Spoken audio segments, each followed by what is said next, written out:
अस्सलाम वालेकुम नाज़रीन, मैं हूं हसन न्याजी। आप देख रहे हैं मेरा फेसबुक पेज और यूट्यूब चैनल। तो मैं एक बात नोट कर रहा था, मेरे पीछे ये कमल है। तो हमने आज तक सुना है कि कमल का जो फूल जो है वो गंदगी में उगता है, लेकिन ये गंदा पानी नहीं है, ये बिल्कुल साफ पानी है। बचपन से हमने जो बातें सुनी थी वो अक्सर गलत हो रही हैं। कुछ बातें ऐसी हैं कि बताई नहीं जा सकती, लेकिन कुछ बातें तो बताई जा सकती हैं।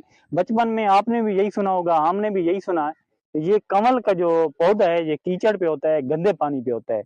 तो ये गंदा पानी नहीं है, ये देख सकते हैं बिल्कुल साफ पानी है और ये पीने लायक है। ये ये गंदा पानी नहीं है। तो ये पानी अब ज्यादा हो रहा है, देखें वो कमल के कुछ पौधे जब जैसे पीछे पानी ज्यादा हो रहा है तो ये बह के भी आ रहे हैं। तो ये कमल है।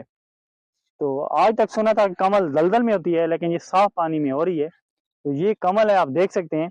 तो यहाँ जानवर भी आते हैं, जानवर इसको खा जाते हैं। ये देखो, अगर ये दलदल होती तो जानवर इसमें धंस जाते, लेकिन